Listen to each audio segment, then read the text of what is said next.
Leader of the House, Sri Piyush Goyal, Leader of the Opposition, Sri Mallikarjuna Kharge, leaders of various parties and honorable members.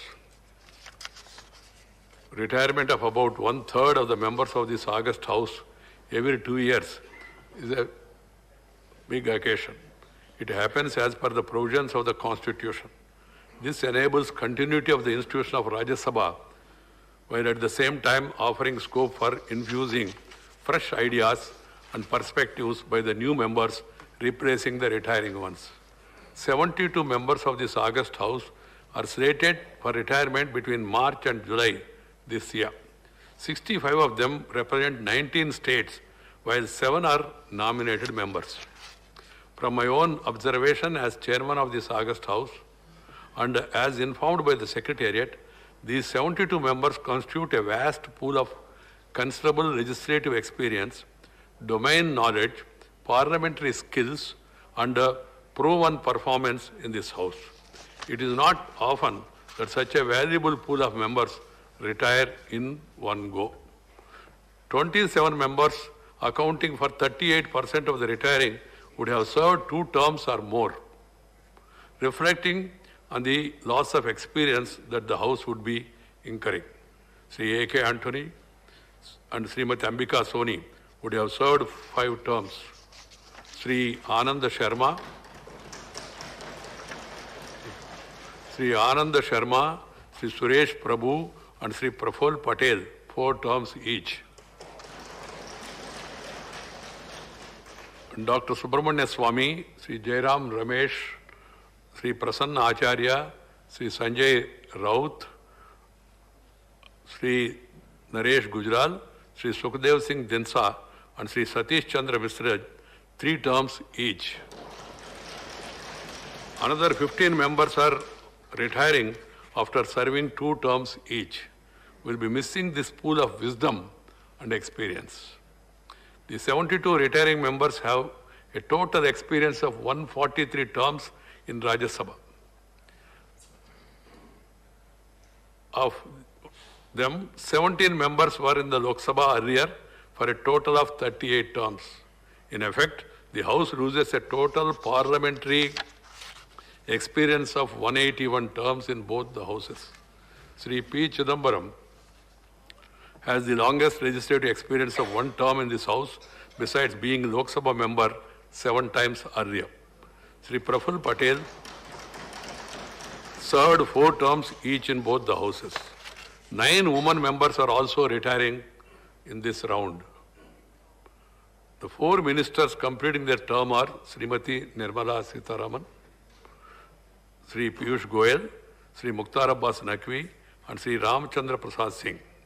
Floor leaders of 4 parties, namely Sri Prasanna Acharya of BJD, Sri Sanjay Raut of Shiv Sena, Sri Satish Chandra Misra of BSP, and Sri Balvendra Singh Bundar of Shiromani Akali Dal are also completing their tenure.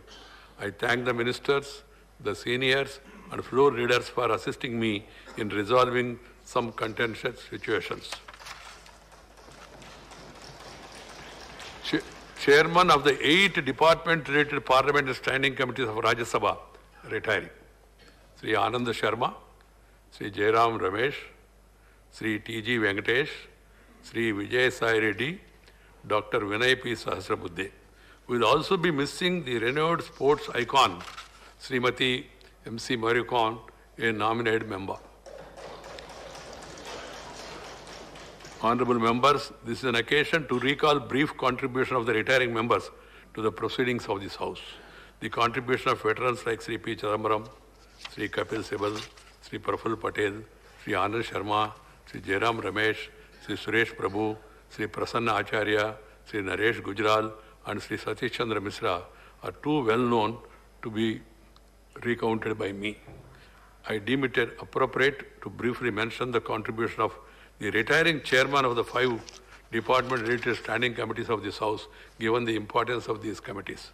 The Committee on Home Affairs, chaired by Sri Anand Sharma, has studied in depth various issues relating to COVID-19 pandemic. I have gone through that report. Given the importance of the issue, the committee examined the matter in detail, not for fault finding, but to lay out a pathway to tackle such situations in future in a concerted manner by enhancing our collective preparedness. Sri Anand Sharma in particular and members of the committee in general deserve appreciation for such an approach in the larger interest of the country. The committee also met more often and for enhanced duration. The Committee on Transport, Tourism and Culture is the lead performer for a long, both in terms of attendance and duration of the meetings. Under the chairmanship of Sri T.G. Venkatesh, this committee strived even harder to further improve the performance to achieve 50% attendance and meeting duration of 2.5 hours per meeting. The benchmark set by me for these committees.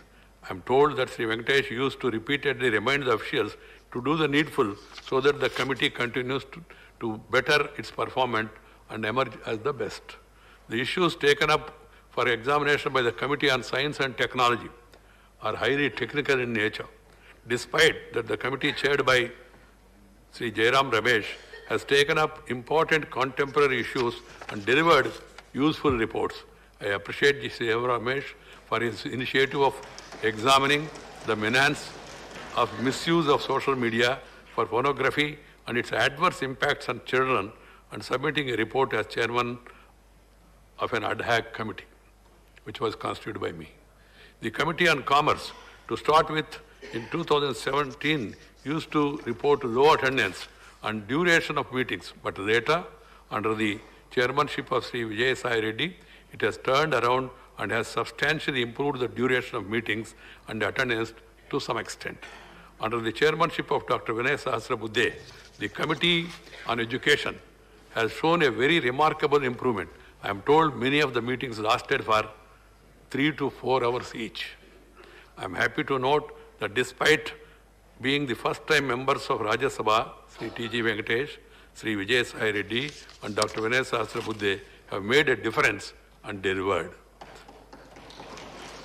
Honorable members, I am also pleased to note that among the 45 first-time members retiring, most of them have demonstrated commendable passion and commitment towards the parliamentary duties. They did well in terms of attendance and participation in various proceedings of the House, and in particular in raising matters of public importance in Jurava and question hour, besides larger policy matters. The 84-year-old Sri S.R. Balasubramaniam has set an example in attending the House since the 244th session, the first full session that I presided over in 2017. He has attended all the 234 sittings of the House since then without fail.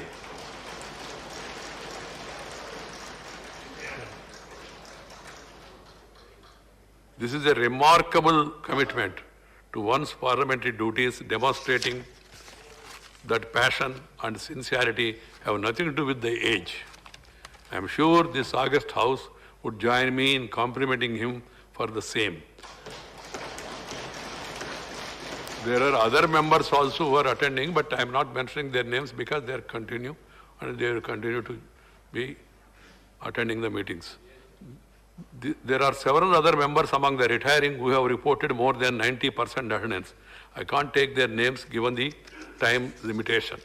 I am extremely delightful to note that Srimati Chaya Verma, Srimati Rani Nara, Srimati Sampatya Uke, Srimati Rupa Ganguly, and Srimati Janardhan Das Vaidya, Janardhan Das Vaidya have excelled with their enthusiastic participation and performance. Nominated members like Sri Swapandas Gupta and Dr. Narendra Jadhav have enriched the proceedings of the House with their analytical perspective.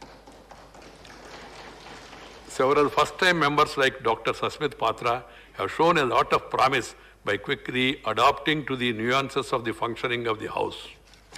Sri Sasmit Patra was also chairman of the panel, and he conducted the proceedings also in a very dignified manner. To be a legislator, honorable members, is an honor conferred by the people.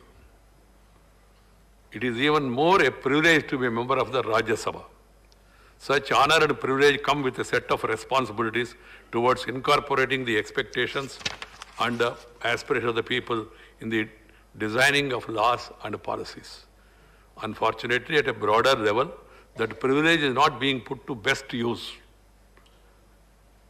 Functioning of the legislature is being marred by persistent and often unjustifiable disruptions. It is disturbing to note that during last 4 years, this August House has lost over 35% of its valuable functional time due to such tendencies. This needs to be curbed before it becomes too late. Disruption-free proceedings offer a range of opportunities to the members to give out their best, as we get to see during the smooth functioning of the House. Purpose, passion, and procedural integrity shall be the hallmarks of the legislators across the country. Legislators across the country, normally they look to Parliament, particularly to Rajya Sabha, because we are a House of Elders. So please, I hope that everybody will keep this in mind. I need not remind it again and again, and see to it that we maintain dignity, decorum, and also have meaningful discussions. I am glad to note that most of the members retiring kept themselves away from disabling tendencies. Most of them. Retiring from the House is not the end of the active pursuit of serving the cause of public and of the nation. It is yet another beginning of a new journey. You are only retiring. You are retired but not tired. I am aware of it. You will be active in public life and you will be making your own contribution to enrich the public life. I am sure all the retiring members would look back with the contentment of having fulfilled your parliamentary obligations. I do hope that some of you, I hope that everybody returns, but it's not in my hands. I do hope that some of you would return to this August House to continue from where you would have left. In either case, I wish all the members a meaningful and fulfilling journey ahead. As chairman, I put on record my appreciation to all the retiring members for your contribution to the functioning of this August House with passion and commitment. While we will be missing some of you, but you, each one of you, will continue to be in our thoughts. Good things will always be remembered. It was nice knowing you all, and it was a very good experience for me. And I particularly used to feel very happy when members come prepared, analyze issues, and make wonderful contribution. I used to feel very happy, as if my family member is performing in such a manner. That's an opportunity for me as a chairman. I have some experience as a member of the parliament, member of the legislature, and also as Minister of Parliamentary Affairs and other ministries. I have seen that members who come prepared, given an opportunity, they make excellent contribution. They have been. And it will be going on record. One has to understand, nobody is going to tell you. Unfortunately, our Indian media's present tendency, they do not report the actual proceedings and the constructive contribution made by the members, because the construction is normal, destruction is abnormal. So I asked some of the media people, why are you giving importance? They said, sir, if a dog bites a man, no news. If a man bites a dog, then it's news. If the parliamentarians get onto a bench or do something, tear the papers, or do something, it naturally becomes a news. But I said, if a member comes prepared and makes a wonderful speech, analytical speech on a subject, it's a news. It should be conveyed to the people. I hope at least in future also the media, Indian media, will realize this responsibility and see to it that justice is done. That will also be useful in correcting the behavior and conduct of the members and give them the needed encouragement or discouragement if they are not performing well. I hope that everybody concerned will be keeping it in mind. Once again, my best wishes to all of you. Honorable members, today I have decided to first, after the Prime Minister speaks and leader of the government and the nation, then the leader of the opposition will speak. Afterwards, leaders of different parties, they will be given an opportunity. Then afterwards, members who are retiring, they will be given an opportunity. I would request every one of you to be brief so that others also will get an opportunity. Keep that in mind. Other things you want to talk about individuals in detail, lot of space is available outside. You can meet, you can talk to each other and exchange your views also. And you can write articles also in the newspaper. Nobody is going to prevent this. After the Honorable Prime Minister, Leader of the Opposition, then Deputy Chairman, then Sri Derek Oberyn, then Sri Tiruchi Siva, then Sri Prasanna Acharya, then Dr. Keshav Rao, then Sri Vijay Sareddy, then Elmaram Karim, then Dr. Tambidurai, then Professor Ram Gopal Yadav, then Sri Premchand Gupta, and other members, leaders of the other parties also, who wish to make some observation, they will be given an opportunity. I only appeal to all the members not to trouble the chair, whoever is there in the chair, to remind you about the time. Please keep that in mind. Honorable Prime Minister.